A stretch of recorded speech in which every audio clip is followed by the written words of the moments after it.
खुदाई का दावा करता था ना, तख्त पे बैठा होता था तो एक दिन हजरत जिब्रील आए इसके पास इंसानी शक्ल में। तो कहने लगे मैं बड़ी दूर से आया हूं तो एक मसला पूछना था। का पूछो। कहने लगे एक गुलाम था किसी बादशाह का, तो बादशाह ने उसे थोड़ी देर के लिए एक इलाके की सरबराही दे दी। कितनी देर के लिए? कितनी देर के लिए हमें सरबराहियां मिलती हैं? क्यों जी?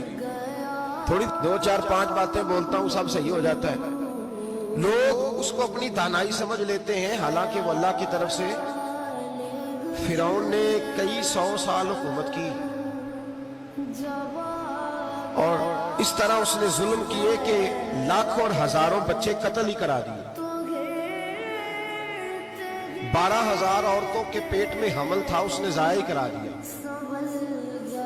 जब हजरत मूसा अलैहिस्सलाम अपनी कौम को लेकर निकले, रास्ते में दरिया आ गया, फिरौन पीछे लगा हुआ था। वैस फरकना बिकुमुल बहरा फअनजयनाकुम। अल्लाह फरमाते तुम्हारे लिए मैंने दरिया को फाड़ा और तुम्हें निजात दे दी। व अगरकना आला फिरौन, और फिरौन को गर्क कर दिया। वान तुम तंजुरून, तुम खड़े देख रहे थे। अब जब हजरत मूसा दरिया के किनारे पहुंचे तो फिरौन भी पीछे आया। फिरौन लोगों से कहा करता था कि मैं कहता हूं तो दरिया चलता है, मैं कहता हूं तो हवाएं आती है, मेरे हुक्म के पाबंद है सारे। जाग रहे ना आप हजरात, गौर फरमाइएगा बात पर। दावा था उसका कि मैं कहता हूं तो निजाम जिंदगी चलता है। अब जब दरिया के किनारे पहुंची हजरत मूसा अलैहिस्सलाम, तो अल्लाह ने हुक्म दिया कि आप असा मारे। जनाब मूसा ने असा मारा, 12 रास्ते बन गए। अब हजरत मूसा की कौम गुजर रही थी तो फिरौन से पूछने लगे कि तू तो कहता था मेरे हुक्म से चलता है, तो वो तो हजरत मूसा ने डंडा मारा है तो रास्ता बन गया। बाज नहीं आता इंसान बाज बने बड़े हैं इसके पास, बड़ी दलीलें हैं। झूठ सच बोल के अपने आप को मुतमईन करता है, आखिर दम तक तब्दील होने को तैयार नहीं होता, दलीलें घड़ता रहता है, बनाता रहता है, शोर करता है जानबूझ के। भाई तू तो कहता था मेरे चलाने से चलता है, तो बाज अभी भी नहीं आया। कहने लगा मैंने ही हुक्म दिया है कि जरा फट जा, मुझे ये जिंदा चाहिए। बाज रस्सी जल गई, बाल। कहने लगा मैंने ही कहा है दरिया को कि ये मुझे जिंदा चाहिए, मेरे भागे हुए हैं तो इसलिए फटा है, तो आओ मेरे साथ दरिया क्रॉस करें। तो पता तो उनको भी था ना, जितना तो रब बना हुआ है, पता तो था, सारे जानते थे। कहने लगे तू पहले क्रॉस कर, अगर तू बच गया तो हम भी पीछे आते हैं।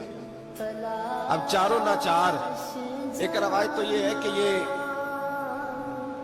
जब खुदाई का दावा करता था ना, तख्त पे बैठा होता था, तो एक दिन हजरत जिब्रील आए इसके पास इंसानी शक्ल में। तो कहने लगे मैं बड़ी दूर से आया हूं तो एक मसला पूछना था। का पूछो। कहने लगे एक गुलाम था किसी बादशाह का, तो बादशाह ने उसे थोड़ी देर के लिए एक इलाके की सरबराही दे दी। कितनी देर के लिए? कितनी देर के लिए हमें सरबराहियां मिलती हैं? क्यों जी? थोड़ी देर के लिए मिलती है ना। थोड़ी देर के लिए सरबराही दे दी एक गुलाम को। जरा बात को समझिए। हजरत जिब्रील पूछते हैं, कहते हैं सरबराही मिल गई। अब वो मालिक ही बन के बैठ गया है, वो बात ही नहीं सुनता। उसको थोड़ी देर के लिए बनाया था, वो तो खुदाई का दावा करने लगा है। आप बताएं उसका अंजाम क्या होना चाहिए? ये मसला पूछने आया हूं। तो फिरौन कहने लगा उसका अंजाम ये है कि उसे पानी में गोते दे दे के मार दो। अंजाम क्या है? बोलिए बोलिए, क्या अंजाम है? क्या अंजाम है जी? पानी में। अल्लाहु अकबर, अपनी सजा तजवीज कर रहा है। उसकी सजा के उसे पानी में गोते दे दे के मारो जालिम को। उसे थोड़ी देर के लिए बनाया था और वो छा ही गया है, कब्जा ही कर गया है। हजरत जिब्रील कहने लगे जी आप लिख के दे देंगे? कहने लगा लाओ लिख देते हैं। लिखवा लिया। जनाब जिब्रील रुका लेके तशरीफ ले गए। अब जब फिरौन दरिया में आया ना, तो अल्लाह ने हुक्म दिया मिल जा। जब दरिया मिला चीखने लगा, तो हजरत जिब्रील आए, कहने लगे तेरा ही फतवा है, ये तेरी सजा ही है ना। हम भी बड़ी सजाएं तजवीज करते हैं। ये झूठा है जी, इसका तो फलाना इलाज होना चाहिए, तो अगर तू झूठ बोले तो ये फलाना बड़ा जावर है जी, इसके साथ इस तरह होना चाहिए, तो अगर तू ये काम करे तो जो सजा तू लोगों के लिए तजवीज कर रहा है, तो अपने बारे में भी सोच।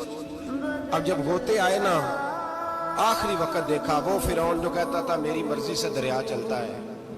अल्लामा साबी ने तफसीर साबी में लिखा है, तड़प के रोने लगा जब یہ مزاج ہے، ایک دفعہ اوپر آتا ہے آدمی جب دریا میں جاتا ہے، اوپر آیا تو چیخنے او میرے حواریو خدا کا واسطہ مجھے بچاؤ.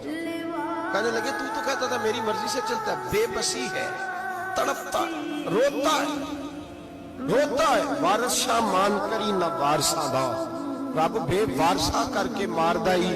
تڑپ رہا ہے، چلا رہا ہے، کوئی مدد کو نہیں پہنچتا.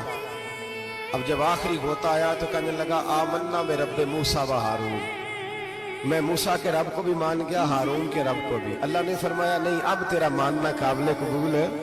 اس وقت ماننا تھا جب تجھے مہلت دی تھی، جب تو جوان تھا. بڑھاپا آتا ہے، بیماری آتی ہے، جوان آدمی بیماری کا شکار ہوتا ہے تو کہتا ہے یا اللہ ایک دفعہ صحیح کر دے، میں ساری پڑھا کروں گا. ایک دفعہ ٹھیک کر دے، میں مسجد میں رہوں گا، میں اگلے سال اعتکاف بھی کروں گا، میں ساری تراویح پڑھوں گا. تو اس وقت پڑھنی تھی جب تجھے مہلت دی تھی.